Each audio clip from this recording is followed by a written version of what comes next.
Assalamu alaykum hormatly adamlar. Size taze content. Näme content? Kim bolasın geliyor?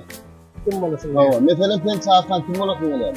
Ben çağırsan elbette artist bolasın. Oraya mı hiç ardığını yetiştir. Sen Ben var ya ben sana edeyim ben. Öyle esası adam olasın geliyor. ondan da çağırışıklarına gittik mi? Gel. Aha, nerede yine o çağırmaz. Dincan kovmadılar. Neyli? Yağdılar olmuyor. Neyli? Dincal gördün doğrudan. Abi kim? Bakacağım kim oluyor? Atlas. Arttısı ki. Ulunun da kim olasın geliyor? Usta mı? Oo tuvalı mı? Usta. Ne? Sizin gözül caylamını salacak da ne tip var? Hakikaten hak gözelleştirecek ikleminden yürü. Şu sorun cevabı ne sen? Aydın için. Kulun adından soğut alcıyım. Şerdürlü tuzağı Nefis. sarılar. Nefis. Panda. Panda. Sen onun anda kim bolasın geliyor? Ben mi? Hava.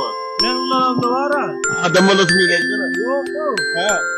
Durmuş kovlama için yansın. Ay berekella. Dur.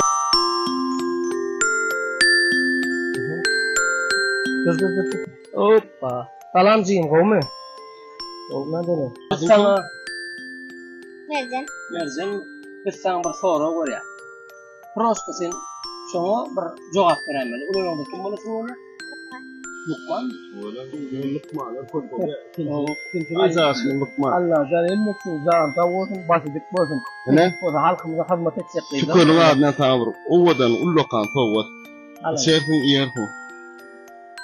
Evet. Böyle tamam inşallah. Lukman olacak kıyılara berekella. Dur. Oturun işte. Tutundum. Gel. Salam. Adın ne mi? Orhan Muhammed. Orhan Muhammed. Tuğulema. Orhan Muhammed'den ulanandı kim olasın? Ulun. Misal Kim için. olasın? Ne mulu işlersin gele?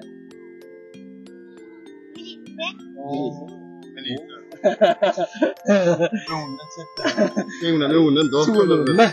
Milise ulun için alana. Ulunun da öz yolunu tapcığın. O işlerde. Farahat yurdunu ve korak. Ne? Ölmesen yani. Gerçek iktidar olsun. Az yok sıra. Tavul. Hormatly adamlar. Şu videoni halammasanız hukman suratda görün. Eger halasanız like basın. Size ne görmek, size ne sağlar beğenilmek. Şükür. Kul.